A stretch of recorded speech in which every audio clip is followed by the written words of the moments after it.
is AEW Unrestricted, the official podcast of All Elite Wrestling. Hey there, folks. I'm Will Washington, but I'm never alone here on this show because Aubrey Edwards is also here. Hello. Hello, Aubrey. Hello. Look, we're getting toward the end of the year. We're in this final stretch of 2025, which is crazy because it feels like it just started. And I'm still writing 2022 on things. I don't know how time keeps going. It's weird. It's interesting. It's funny because people at work are like, "Oh, how you doing?" And I'm like, "I'm exhausted."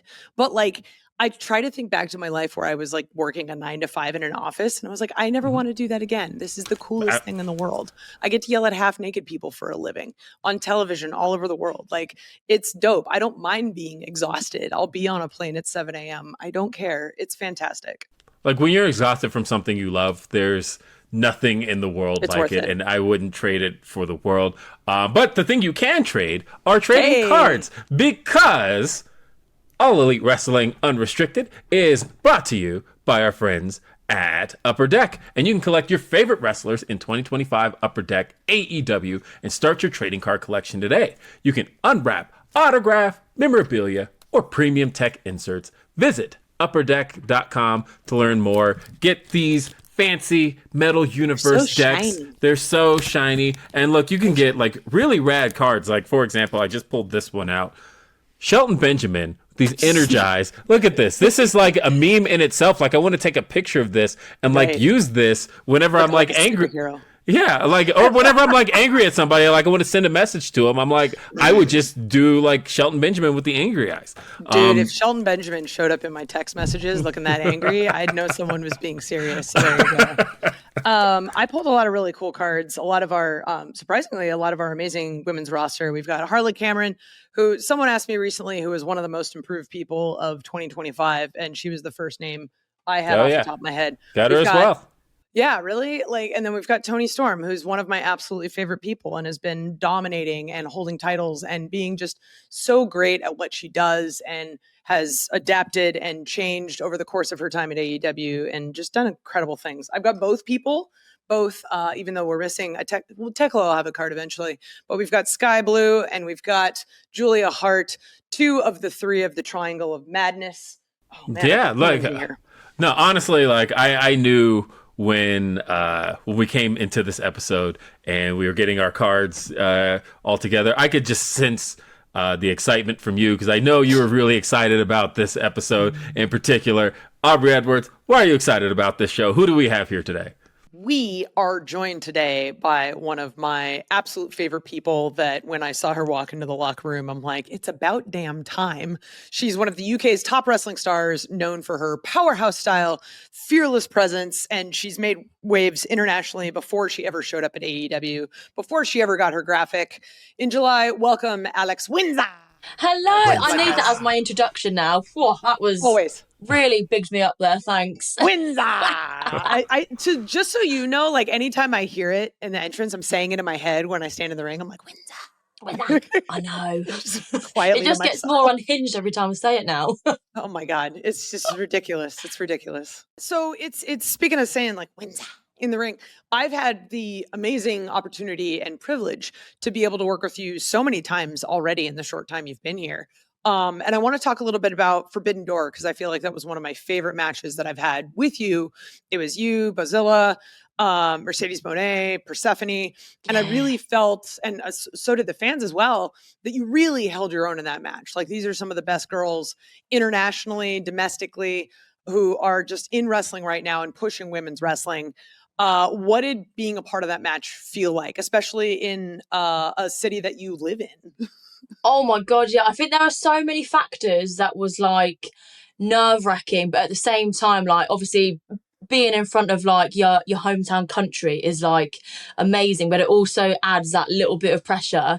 And then to be in the ring with obviously they're 3 amazing talents, but they're all so different. So it's knowing and because we found out one by one, it was kind of adding that extra bit of excitement, and then obviously when it was all 4 of us, it was just okay, this is gonna be absolutely sick. Before we even had the match, you just know that the talent that's in there, you just just know like what kind of styles are being brought to the table, like the mix of all of it. So it was a stressful day, like I won't lie, it was so stressful, but the payoff was just incredible. Like I got backstage afterwards and was just like, I don't know what to do, I don't know whether to cry, whether to be happy, whether to just stuff my face, whether to drink. It was just like there were so many emotions flying around that day. Well, it's been like a huge roller coaster with you in AEW, like so quickly, because it feels like even as you had made waves in the UK, the way that the American AEW fans have taken to you so fast has blown my mind. I mean, I want to talk about that journey a little bit and how we got here, because I remember back in May of 2024, it was the last show right before Double or Nothing. Yes.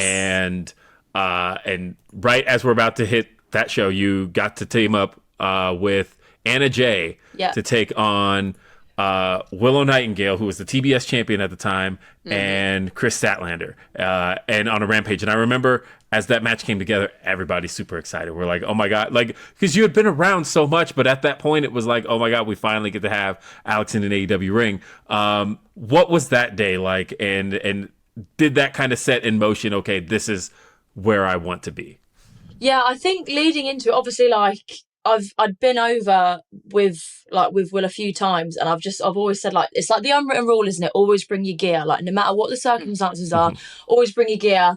So I did that time as well, and then it was kind of like a very much, oh, you know, I'm just here, not really doing anything, and all of a sudden it's like you've got a match today, and it's like, oh, okay then, like it's all just like 0 to 100 so quickly.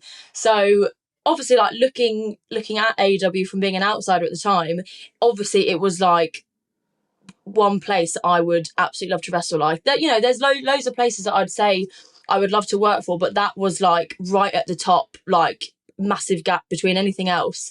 So being like put into that situation again, stressful, but it's just like, right, you gotta do it. Like sometimes you have just got to be in those situations where you are thrown in at the deep end and you haven't really got a choice other than just to go for it.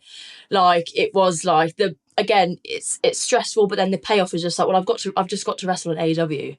Like, so that was like my first little like inside to it. And then obviously after that, having wrestled for the company, it was just like, oh, like I just want it more now. Mm-hmm. I love that you were one of the participants in the women's casino gauntlet match at All In, because it's big, like hearing your entrance music play and hearing how excited people were with the few times that you had appeared on AEW television up to that point. It was like, oh, this girl's a star. Our fans already love her. Like I'm just looking at my watch going, when's this graphic going to show up? When is it going to be there? What was it like being in sort of the biggest show we had done in the US at that point? Oh my God.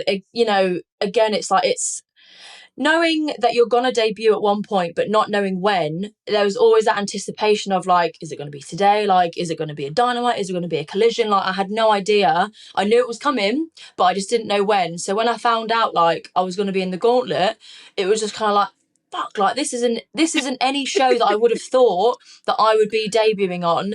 And then obviously like I was the last entrant as well, so it was kind of like there's that not added pressure, but being the last person, you have to kind of hope that you're going to get some kind of reaction being the last one. So when I heard the music, that was the first time I like properly had my music as well. So even I said to myself, like, even if I just get like a little reaction, I'll be happy with that. So I just know that like even a few people knew who I was and was like excited to see me. So but hearing the music and then hearing the reaction, I was just kind of like, oh, this is so cool.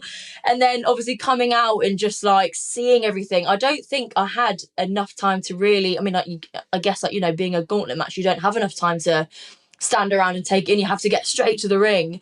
And my main thought was like, don't fall over, don't slip on that ramp, otherwise I may as well just see myself out and never to be seen again. But yeah, like just getting in there, and obviously first person I meet in there is Shuri, who I'd just a month before had like one of my last matches on the indies for a little while. So that was like, it was an unknown thing that I'd be like wrestling her. So being able to like have one of my last matches on the Indies, and then my first match at AEW, I'm in the ring with her. Like, that was like so special. I said to her, like, it really means a lot that I was able to share the ring with you, like, in front of that crowd. Like, it, you know, it was really special. Well, in that moment in itself, like the way that, again, talking about the fact that you had such a presence in the UK, but, you know, we're talking about our biggest US audience. And I think the fact that they responded to you the way they did, and they had seen you on AEW TV before. You know, you had wrestled Toni Storm just about a year prior.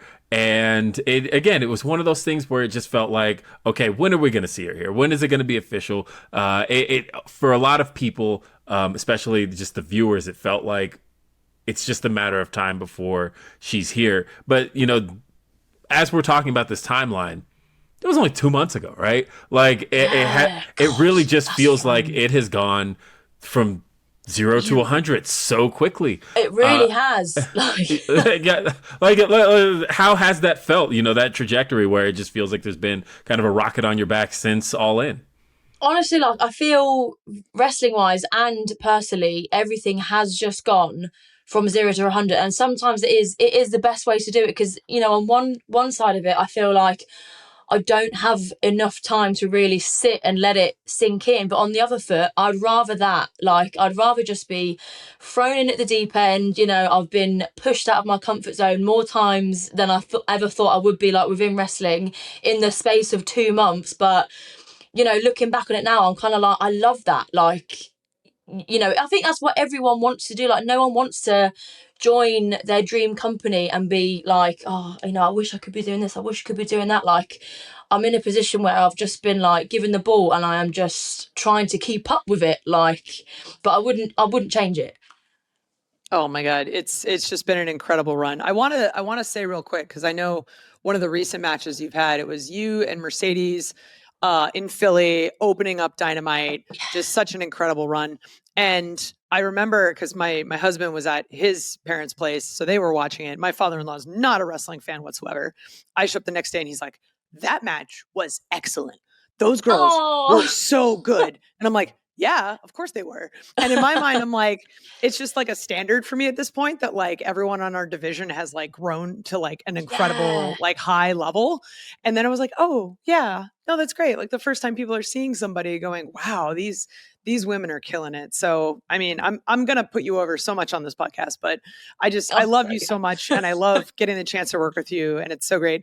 We got to take a quick break. We've got more with Alex coming up after this, including her background, Japan, Will Ospreay, I'm sure we'll talk about. Stay tuned here on AEW Unrestricted. AEW Unrestricted. It's Will Washington, it's Aubrey Edwards, but most importantly, it is Alex Windsor. Alex, I wanted to ask you about kind of the start of the journey. It's been, it's about 16 years? Yeah. Somewhere in there? Oh my God. 16, 17 years? Your wrestling career can drive now. Yeah. Oh God, I know. Oh! Sorry. Thanks for bringing that to my attention. I'm so sorry.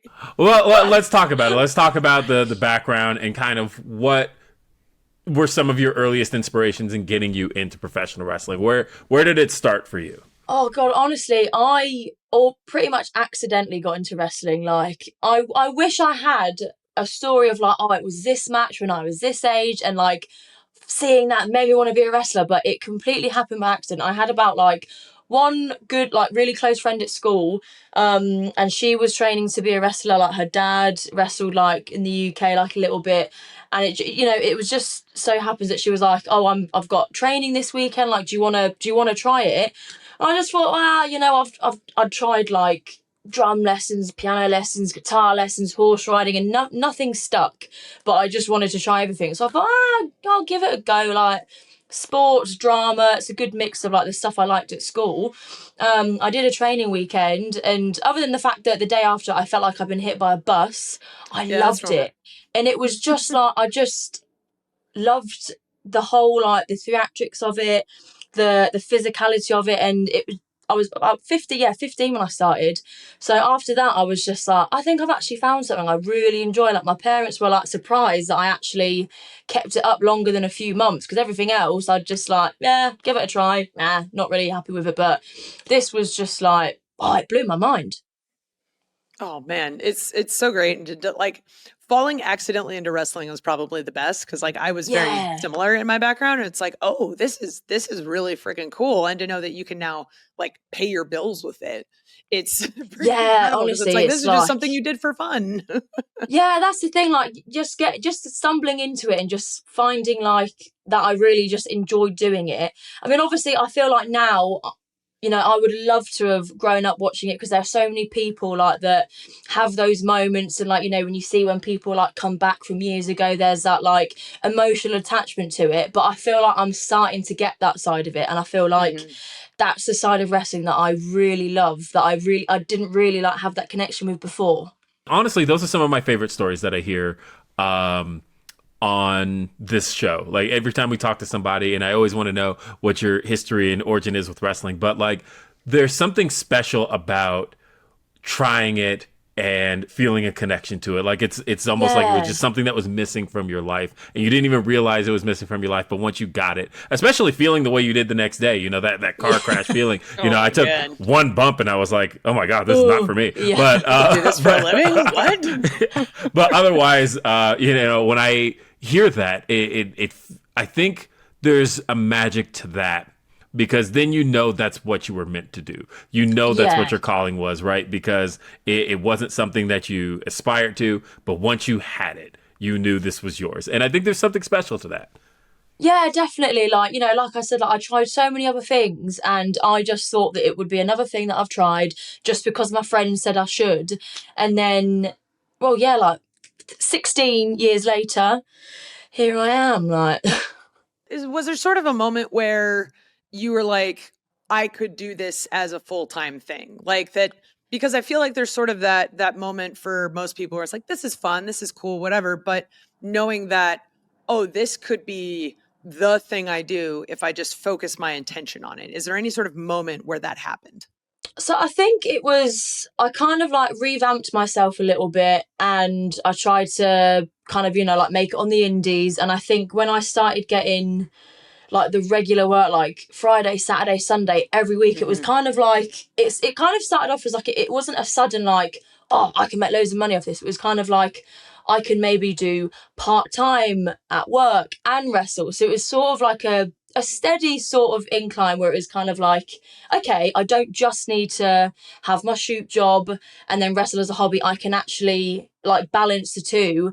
And then I guess when you started seeing other people doing it, it's kind of like, well, it's not actually in the realm of like impossible. So it wasn't like a sudden, oh, I'm going to make money just being a wrestler. It was kind of like it was a bit of a slow burner, like to fully realize you can actually make a living out of this, just like putting our pants on and getting in the ring with people. Like, it's mad when you think about it, really. It really is. So tell us about Liberty, and and kind of the origin of Liberty. Like, where did that come from, and how?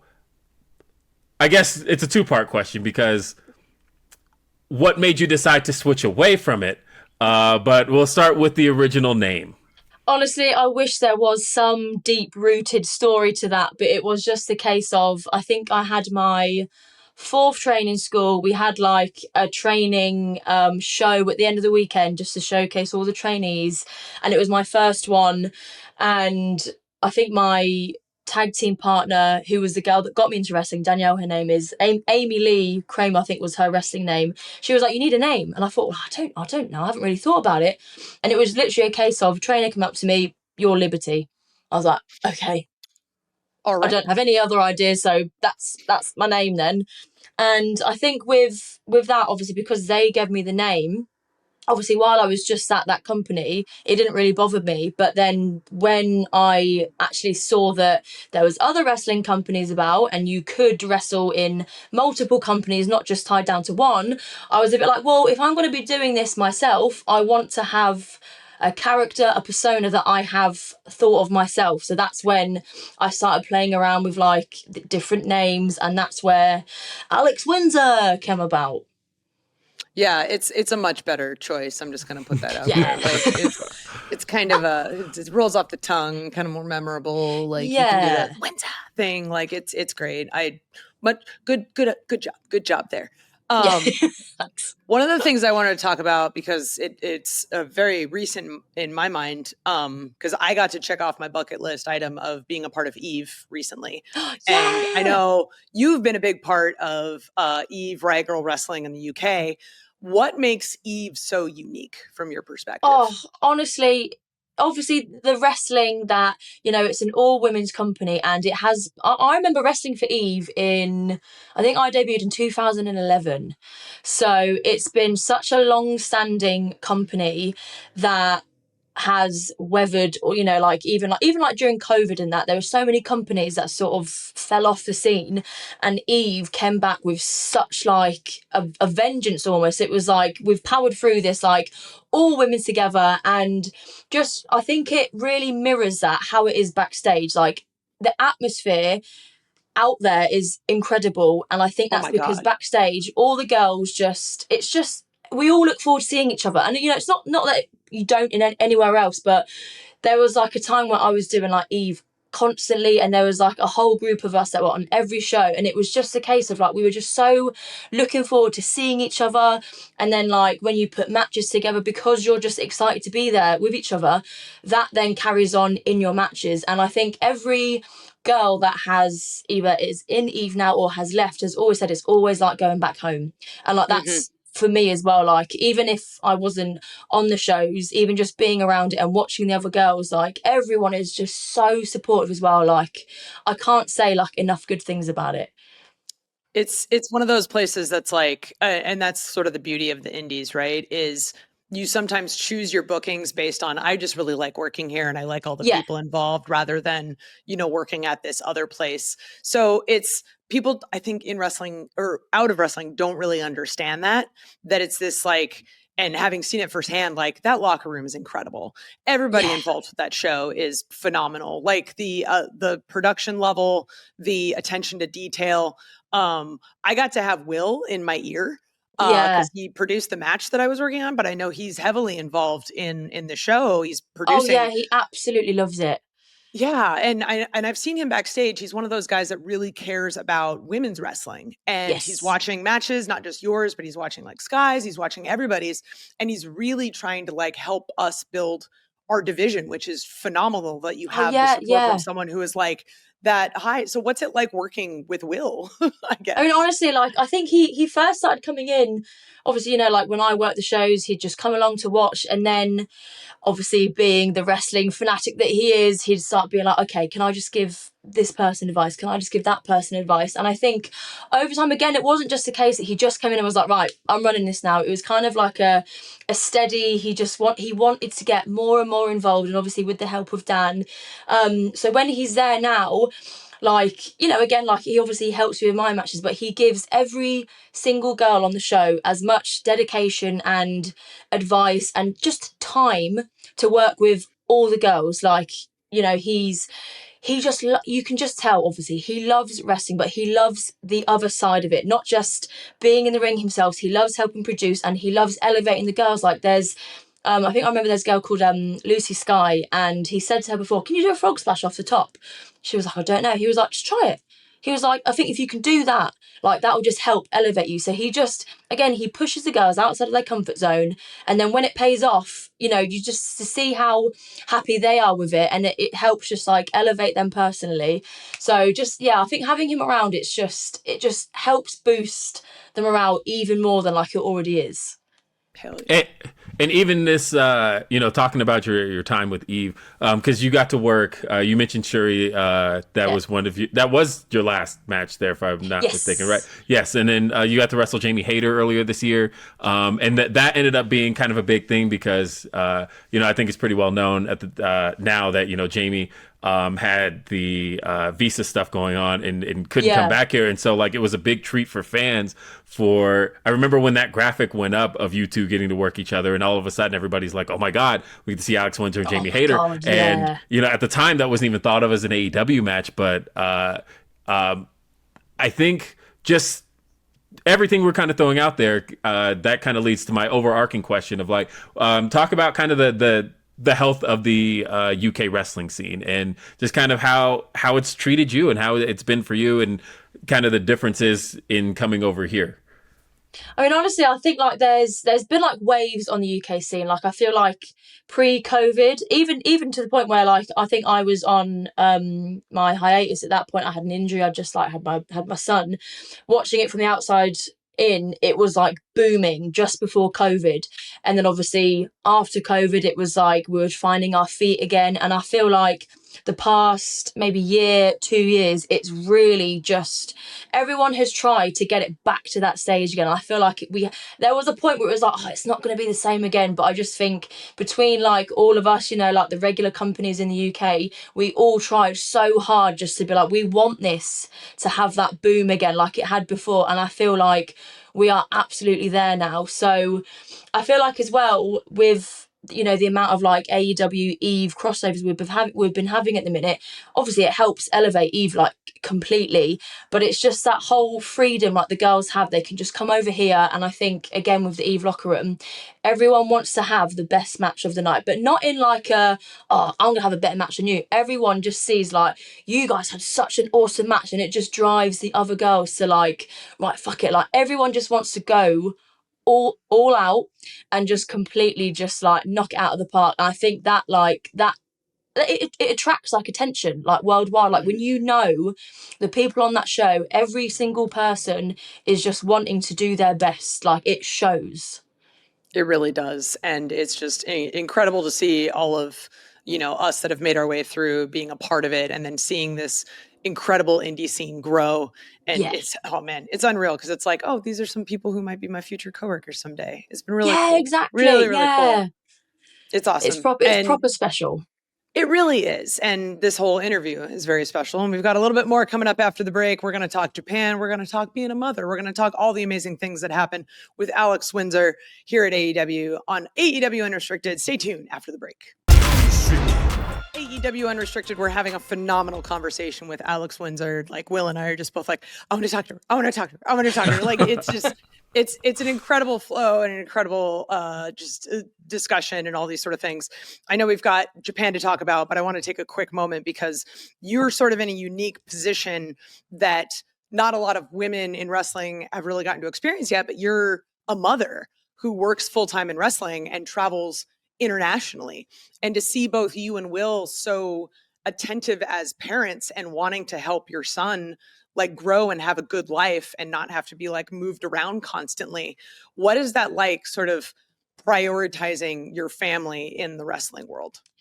I think it's definitely been like a massive reality check for me. So, you know, since we've been together, it's kind of like I've sort of not taken a hit within wrestling, but I feel like if Will was away, I would make sure like I wasn't taking any bookings to be at home with my son.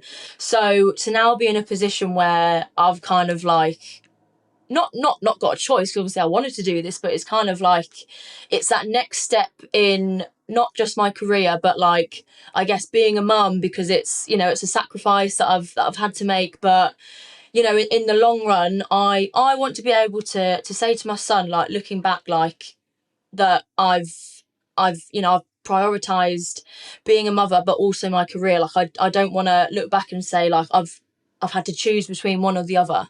So it's hard. Like, you know, I feel like recently I've been very in and out, and I kind of feel like almost out of place at home sometimes.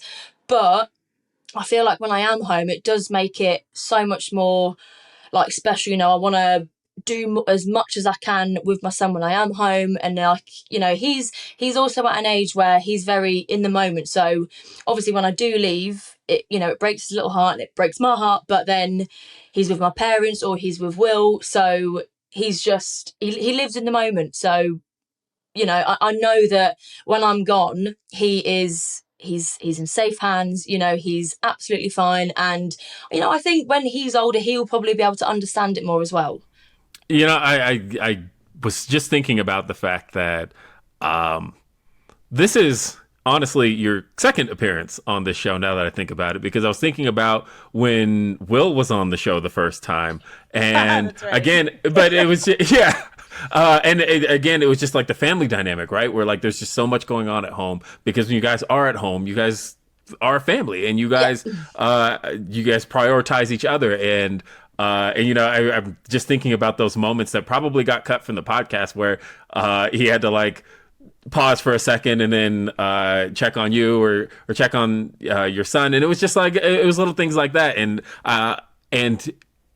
to know that you guys have each other and have each other to kind of keep the ball rolling, keep everything afloat, and make sure that, you know, you were mentioning your parents, and you know, it's that whole kind of village aspect of making sure everybody's taken care of and allowing you to pursue your career and be a wrestling star on TV the way you've been. And I said all that to say that you guys are kind of in a bit of an interesting dynamic right now, because with Will hurt right now, and Will off of TV and off of full-time wrestling really for the first time in forever. And how has that kind of dynamic kind of shifted things now that you guys were almost kind of passing ships? As you came in, he was going out, and now all of a sudden you're, you know, full-time on TV. How is that? Yeah, you're here every week in the same way that he was. How has that dynamic kind of shifted things? Yeah, we have completely swapped roles, like just in an instant. I mean, I think obviously being the one that's like normally at home, it's a lot for me to have to be like, right, I'm not only just leaving my son, you know, I'm obviously like leaving Will behind as well. But then I think when I'm away, it's so nice that they get to have that quality time together, because it's quite rare that it's just Will and our son at home, because obviously he's normally the one that is away a lot. And then for the first few weeks that I started, we were both away. So as much as it is hard to know, like, I'm like having to leave, you know, my favourite people at home, I can't complain about it, because they have such a lovely time together. And, you know, like I said, it's probably the first time for Will as well that he's doing the school run, you know, he's getting our son ready in the mornings and that kind of thing. Like, it's a good dynamic, the fact that he's now getting to have that time with our son that he probably wouldn't get if he wasn't. Obviously, you know, in the grand picture of it, I don't want him to be injured, but there's always that silver lining that he gets to have, like, build up their bond more. And then when we are together again, it just makes it so much more special. That was one of the things I noticed backstage at Eve, is people were checking on Will, like, hey, how you doing? Blah, blah, blah. Yeah. It's like, are you excited to be a stay-at-home dad? Was the question that, like, everybody, like, the second obvious one that everybody said. Because it's like, it's very clear that you guys have set up this very publicly, that you guys are a caring family, that you share the roles, that you do all these things. And it's like, it's just really cool that, like, all of us know that. And it's really important to see that, like, where was I going with this? That, like, you can have it all. You can prioritize your careers, both of you, while also still being very attentive and loving parents. And I think that's really important to see in wrestling at this time, because you used to not be able to do that. And it's just like, thank you for that. Thank you so much. Oh, thank you. That means a lot. Yeah, it is like a bit of a juggling act, but I feel like, again, you don't really think about it. You just have to do it. You know, I guess, like, with being a parent, I just think no matter how tired I am, or, like, you know, I might, you know, get home on a Friday morning and I just want to do nothing. But then I've had a couple of times where my flight gets in at 6 a.m. and the first thing I think of, I wonder if I'll be home in time to make the school run. You know, like, it's, as soon as I'm out of wrestling mode, I'm straight into just like, I just want to see my son, like, get into mum mode. And it, you know, it's tiring, but again, I love it. It's so great. It's so great. Complete left turn. Yeah. Speaking of something that's great, I want to talk about your time in Japan. You were with Tokyo Joshi Pro Wrestling. You did some New Japan stuff. There's so much stuff that you ended up doing in Japan. Like, I want you to talk about some of your favorite things and favorite moments of your time over there. Oh, honestly, well, the first time I went to Japan, my gear got lost, so that was like, it wasn't the best start. I made the rookie mistake of putting my gear in a check bag. You never check your gear. I know. I learned that one the hard way, honestly. But just like, you know, the minute I got there, obviously everyone was so helpful, and I just feel like that. In that, I found how welcoming like the girls are over there, and I think when you go over there, it's just like the level of respect they have for you coming into their country, and they see it as like I don't know the word for it, but like, you know, coming into their country, I'm like, I just want to be like the utmost respect for all of them, but they have that for you as well. Yeah, immediately. Yeah, it's like, it's so nice. And obviously, you know, there's the language barrier, but with that, you learn so many other things about them that you wouldn't get with someone like that speaks the same language as you.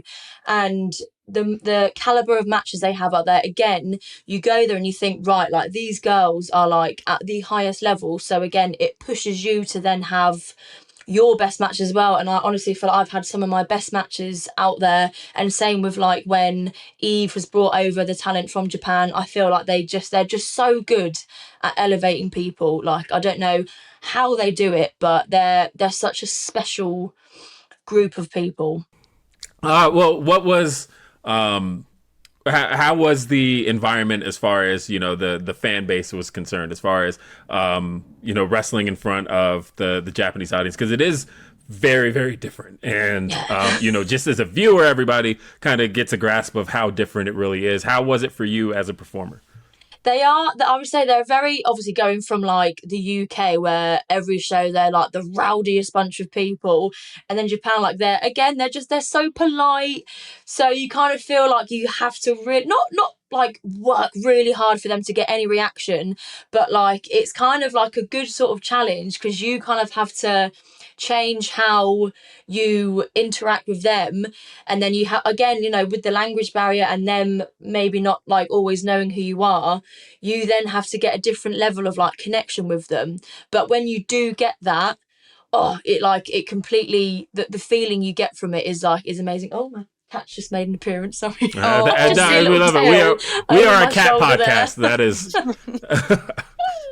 Yeah, Ruth doesn't like to be on camera, but she's been walking around in the background like, what are you doing? What are you doing? It's funed that you said that now, because I'm now God. realizing I don't know where my cat is, because she should have at least at some point in the last. She normally makes at least one appearance. Like. I know. So she is not around this morning. So that's okay. But yeah, I guess, you know, every time I've talked to somebody who's definitely used to the kind of westernized audience that is really rowdy, and like, especially in the UK, as they get very sing-songy, and then you get in Japan, and it's like it's almost that sense of like it's like they're at a formal dinner. It's like respectful admiration for what you're doing. Like, they definitely they're very like reserved, aren't they? It's almost like they don't want to be too like it's almost like they don't want to disturb the performance of what they're watching, because it's like, we just want to enjoy this, and like, so you get a lot of oohs and ahs, but it's not necessarily the kind of rowdiness that you get out of, again, the Western wrestling fans. But it's different enough in a way where I feel like, and I think you'd agree with this, that it's an experience everybody should get at least one time. Oh yeah, definitely. Like, I would recommend to anyone like just to do even just like a short tour, or as long as you want, like in Japan, because I feel like anyone that's gone Japan for like however many amount of time, they come back a different wrestler. Mm-hmm. Like it's one of them. Yeah, like I was talking to Will when he came back, and he's like, when Anna Jay came back from her little stint, it was like just the amount of like crispness that you get, and the approach to how you hit people is suddenly different. Yeah, and even like the smallest details. The smallest details. So I'm curious, like, what was sort of the biggest thing you learned from Japan that has affected your current in-ring style? Do you know, I feel like the vocalizations of it, and I just think since I've been there, having the impact of a move, but then having that like noise with it, almost just, I don't know how to explain it, just sort of changes how you work. Like every move they make as a statement, because they put every little ounce of their energy into every single thing that they do. it just escalates the match and it just makes it a spectacle. And no like detail is left out in all their matches, like whether they're on the cell, whether they're like on top of you. Like they put in so much of their whole selves into every part of the match, and I feel like that you going away from that, and like when you carry it on with like the matches, you just think like, oh, like it makes sense why they do it, because it just gets such a good reaction. Well, let's shift gears back over here a bit, because one of the things I wanted to talk about is, again, 0 to 100, that rise for you. That recently you got to step in the ring with Mercedes Moné. And it was one of those things where I couldn't have imagined that just a few months ago, when you put that graphic up and it's Mercedes Moné versus Alex Windsor, it's like it would get the reaction it did. But it's amazing how much you have grown with the AEW audience in just that short amount of time, that when we announced that match, it was like, okay, this is something everybody wants to see. This is now sit down television. I have to see this match. And then you guys knocked it out of the park. Let's talk about kind of what that was like for you in that Philadelphia arena, 2300 arena, getting to work with Mercedes. Oh my God, like honestly, I never would have thought, obviously before coming into AEW, and certainly when I first started, like I would be having a singles match with Mercedes Moné. Like I remember when I first got told that we were doing the tag match, I was kind of like, oh, like that was like a big of a deal, like for me, just to be in the same ring as her. I remember when I first ever met her, I was injured, and I think I was just at New Japan Strong with Will, and I just remember seeing her and thinking like, fucking hell, like it's crazy that she's here. So I never ever would have thought that our paths would have crossed to have that match with her. And I remember I think she'd obviously done the promo, mentioned myself, mentioned Will, and Will said to me, he was like, you're going to end up having a match with her because she's like, she's called you out. And I was just like, oh my God, like this is like, I needed to get my biggest girl pants on, put them on, like... But having, the match, honestly, like I feel like that is one of my favourite matches that I've had. Obviously going up against her, and then even just like the little things, having like so many people behind me before the match, and then like the reactions it got during it, and like the fact that, you know, I think we were like, oh, we're going to be like on first, we're going to be on main, and like knowing that you get to open up the show, that's just like, okay, like we've got to set the tone. So that was like, going into it, I was like, okay, like this is, if you're going to start a show, like you need to like come in hot. And I just feel like afterwards it was just such a like, oh, that was so cool. I remember like laying there after the match just thinking like, fucking hell, like that was, I'm going to remember that for like a long time. It's incredible because like that's such a pivotal match, but it's only the beginning, right? Like you've just got this incredible future ahead of you. I'm so excited to see all of the combinations of you in singles matches and tag matches with everybody in our locker room, and just to see everybody just tussle and have this all these incredible matches, these incredible stories. And I'm just so happy you're here, Alex. This is amazing. Thank you. So am I. Onwards and upwards, as they say. That's the only way to go, up and to the right. That's it. That's it. That's all you can do. Oh my God. Thank you, Alex. You can follow her on Instagram and Twitter at Hail Windsor. And just don't forget, AEW Unrestricted is sponsored in part by Upper Deck. You can collect your favorite wrestlers in the 2025 Upper Deck AEW Start Your Trading Card Collection today. We've got autograph, memorabilia, premium tech inserts. Visit upperdeck.com to learn more. You can listen to and follow this podcast, AEW Unrestricted, on Apple Podcasts, Spotify, all of the amazing podcast apps, wherever you listen to your podcast. Check out the video version so you can see our smiling faces on YouTube. Just search AEW Unrestricted, hit the subscribe button so you never miss an episode.